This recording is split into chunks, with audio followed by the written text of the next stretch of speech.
নমস্কার বন্ধুরা, মানবীর রান্নাঘরে আপনাদের সবাইকে স্বাগত জানাই।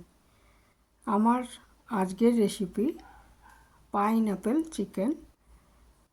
তো খুবই সহজে কিভাবে পাইনঅ্যাপেল চিকেন করা যায় সেটাই আমি দেখিয়েছি। অনেক রকমভাবেই করা যায় পাইনঅ্যাপেল চিকেন। আজকে খুব সাধারণভাবে কিভাবে করেছি সেটাই আমি শেয়ার করছি। তো এখানে আমি 800 মতো চিকেন নিয়েছি।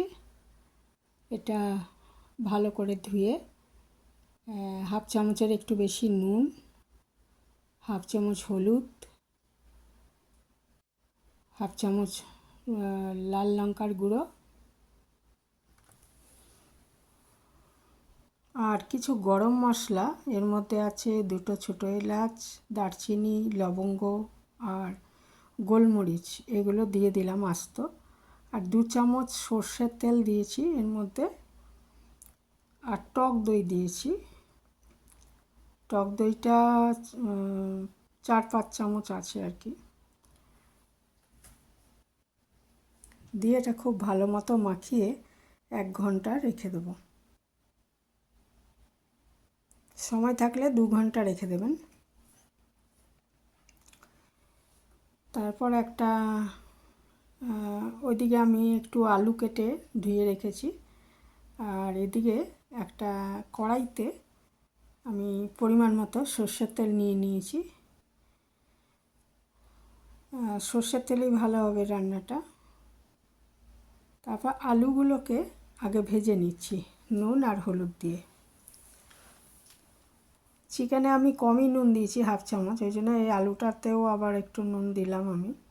আলুটা ভেজে নিচ্ছি ভালো করে। এটা আলু ছাড়াও করা যায়, তো আমি আলুটা দিয়েছি, ইচ্ছে করলে এটা স্কিপ করতে পারেন।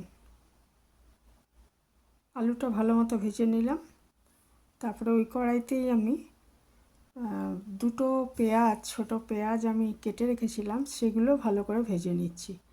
আর ওইদিকে একটা মশলা আমি করে নিয়েছি, সেখানেও 2টো পেঁয়াজ, কয়েক কোয়া রসুন আর 1 টুকরো আদা, সেটার আমি পেস্ট করে রেখে দেব। সেটাও আমার কাজে লাগবে এরপরে। পেঁয়াজটা আগে ভালো মতো ভেজে নিচ্ছি, খুব ভালো মতোই ভাজবো পেঁয়াজটা।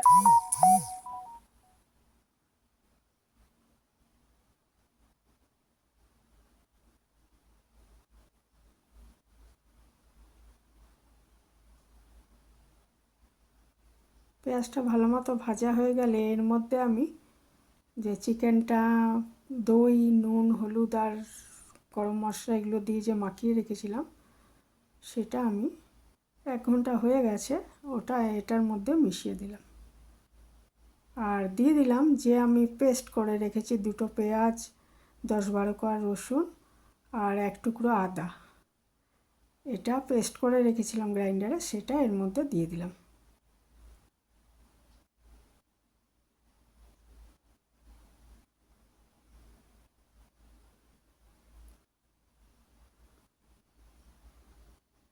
আর আমি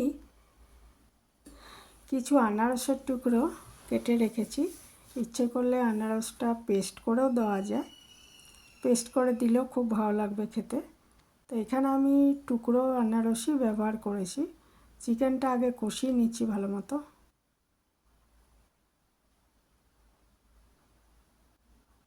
কিছুটা কষানো হয়ে গেলে এর মধ্যে আমি ভাজা আলুগুলো দিয়ে দিলাম, কারণ কষাতে কষাতে চিকেনটা অনেকটা সেদ্ধ হয়ে যাবে, তো আলুগুলোও যাতে সেদ্ধ হয়ে যায় সেই জন্য দিয়ে দিলাম। কিছুটা কষানোর পর আমি আনারসের টুকরো দিয়ে দিলাম কিছু।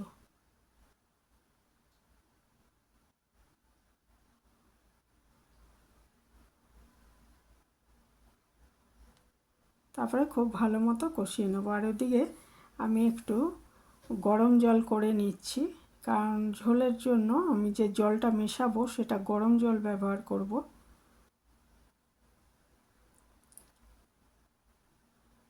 আর ঝালটা নিজের পছন্দ মতো দেবেন, ইচ্ছে করলে এর মধ্যে সামান্য মিষ্টি দিয়ে দিতে পারেন। এই যে গরম জলটা আমি মিশিয়ে দিচ্ছি এর মধ্যে। কষানো ভালো মতো হয়ে গেছে।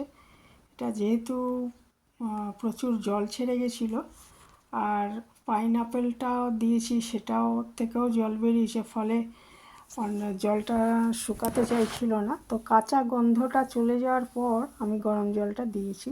পুরো যখন কাঁচা গন্ধটা চলে গেছে তখন আমি গরম জল মিশিয়ে এটা 10 মিনিট ফুটিয়ে নিচ্ছি। তাহলেই আমার পাইনাপেল চিকেন রেডি হয়ে যাবে। পাইনাপেল চিকেন ভাত রুটি দুটোর সাথেই খুব ভালো লাগবে খেতে। করে দেখতে পারেন। এখানেই শেষ করলাম। ভালো থাকবেন সবাই।